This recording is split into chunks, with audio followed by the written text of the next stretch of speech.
When I uploaded Understanding Lil Peep 3 months ago, I thought it was the last time I was going to be writing a tribute to a dead 21-year-old for a while. But I was wrong. A month later, while I was in Boston for a weekend exploring the city, taking a short break from videos, I woke up in my Airbnb to the news that Wrld Higgins, a 21-year-old rapper from Chicago, had died suddenly from a seizure. And to be completely honest, at first I didn't even want to make a video about his death. I've made so many videos about the tragic deaths of people who are just a year or two older than me that at this point it feels frustrating and sad. From my perspective, as the person who writes and makes the videos, it's not a very fun thing to do. Sure, the videos get views and I feel like I'm doing important work telling these stories, but it's a really heavy task.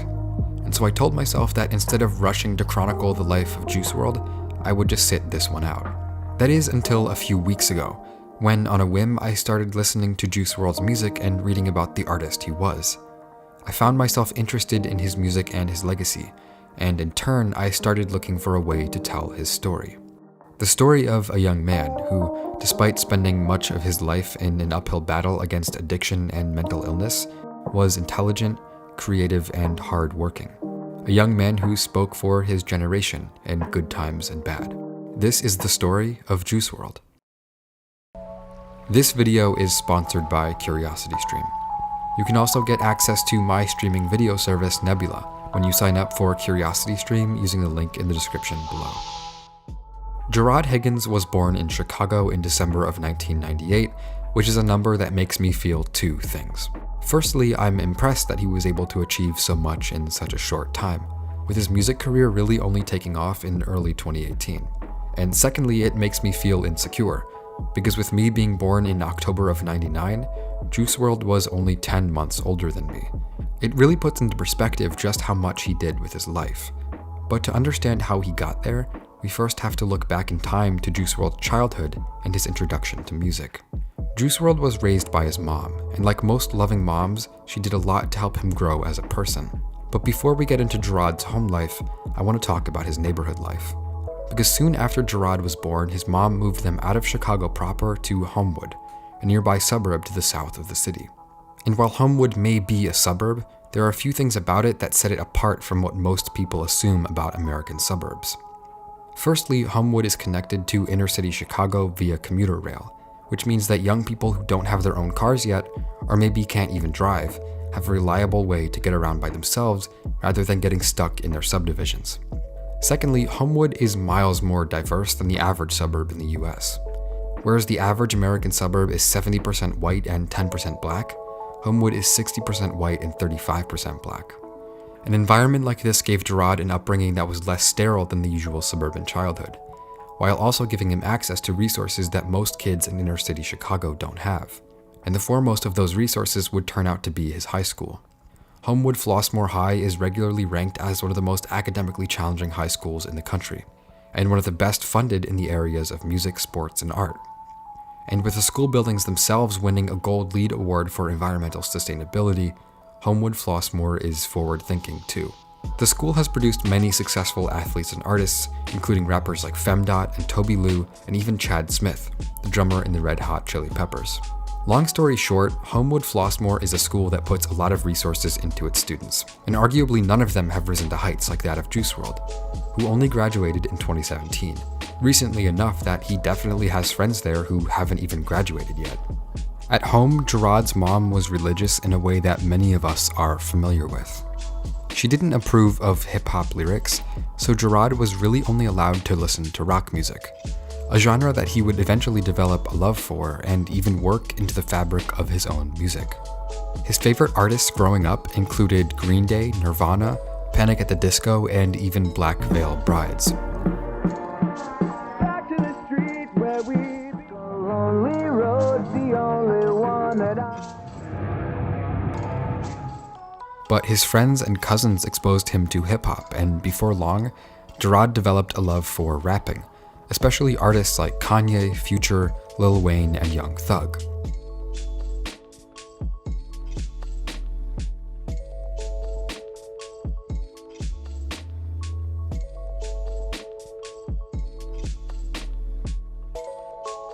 to Gucci Mane and Jeezy songs that he wasn't allowed to play at home. This diverse combination of influences, coupled with Wrld's talent for piano, gave him the motivation and skill set he needed to start developing a musical persona as young as 16, when he started dropping music on SoundCloud as Juice the Kid. But at the same time he discovered his talent for music, Wrld was also struggling with drug addiction. He started taking opiates in the 6th grade, and he even revealed later that it was Future's music that inspired him to try lean. But he put his head down and kept working through the pain.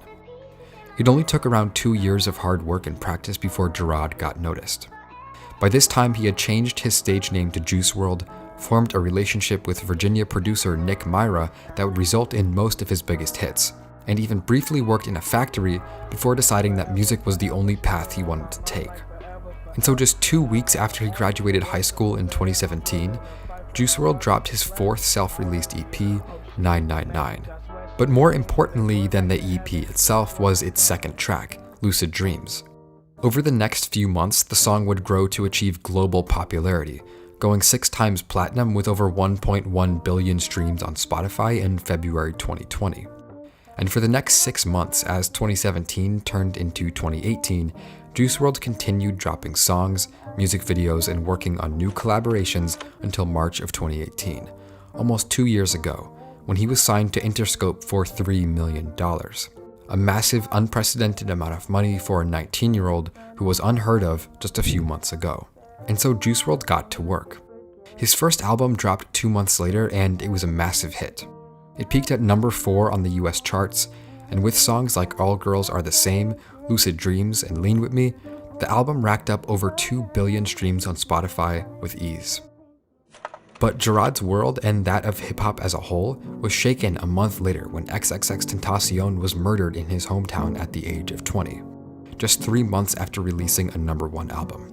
The day after X's death, Juice Wrld dropped the song Legends as a reflection on the deaths of both X and Lil Peep in the same year, and how he felt that his own generation was cursed.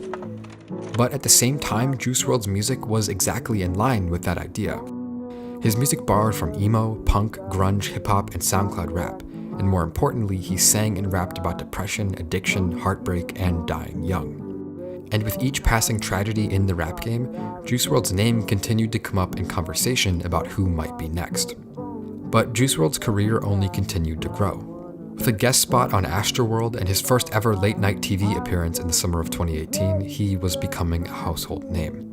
And just when he couldn't reach any higher, he dropped a collaborative mixtape with Future called Wrld on Drugs. The mixtape was a massive achievement for Juice WRLD. Remember, he was still in the early months of his career, and he grew up idolizing Future.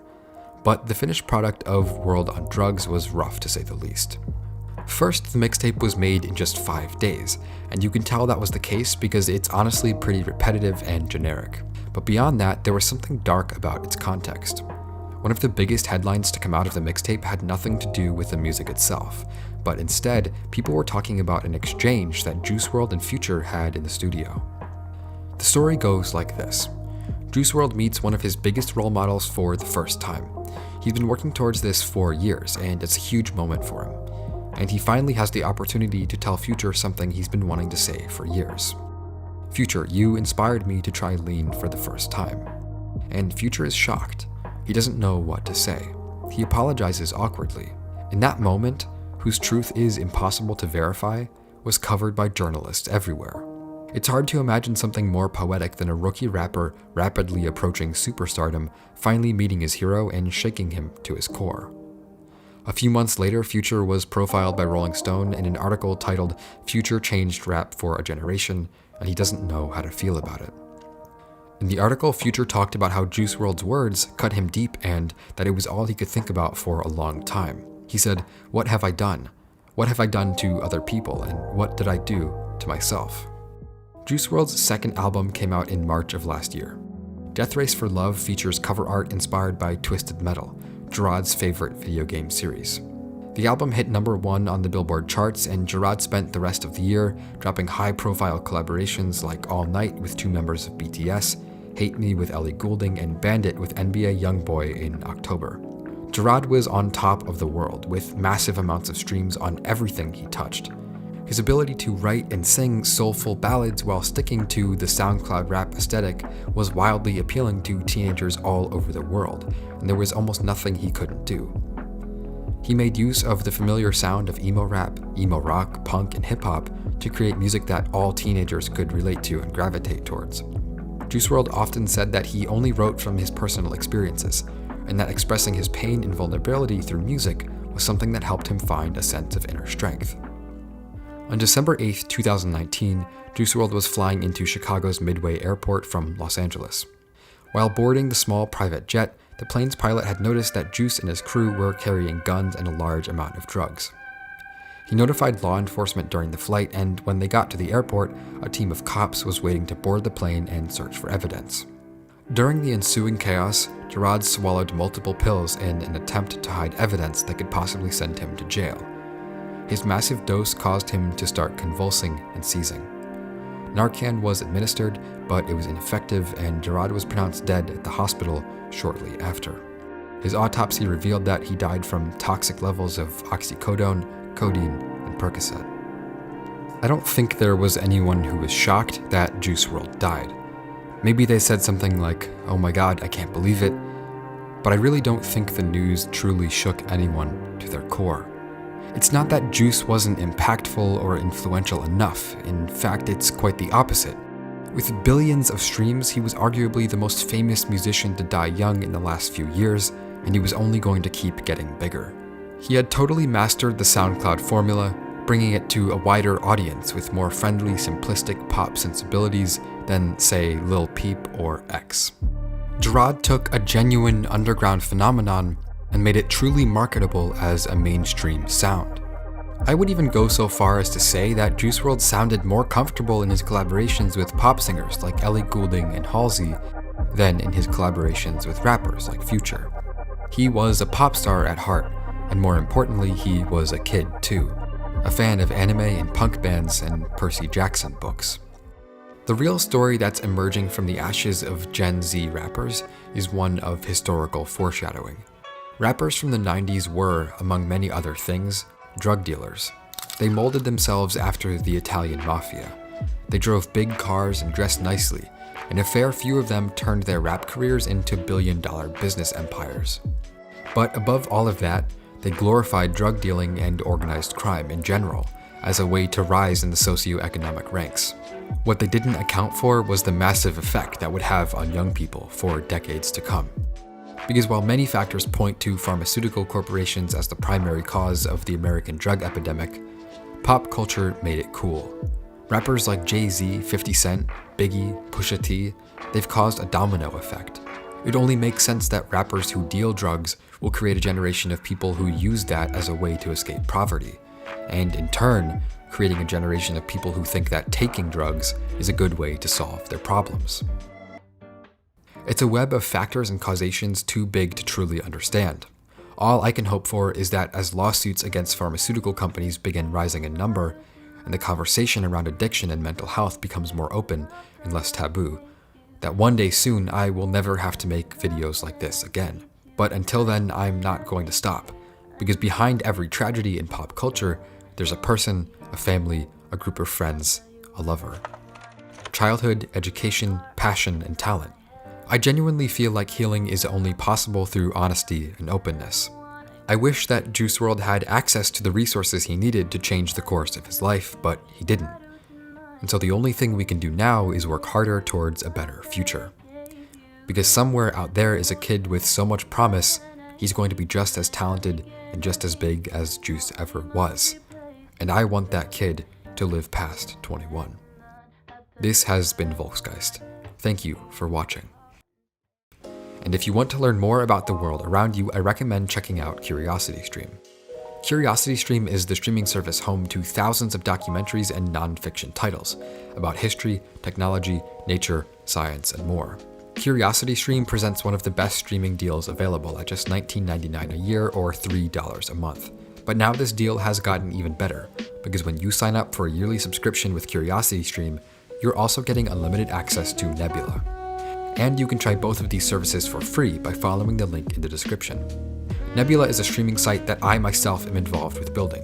All new Volksgeist videos go up on there completely ad-free before I put them on YouTube. But more importantly, the thing that really makes Nebula special are the originals. For example, my good friend Polyphonic has a fantastic Nebula original series about Led Zeppelin. And who knows, maybe there will be a Volksgeist Nebula original out soon, say in the next month or so. And lots of your favorite creators are already on Nebula, like Mr. Amazing, Middle 8, Polyphonic, Tirzu, the list goes on. By signing up for Nebula, you'll be supporting the educational creator community, regardless of whether or not YouTube continues to support what we do. So sign up for a yearly subscription to CuriosityStream and enjoy their programming, as well as all that Nebula has to offer for less than $20 for the whole year.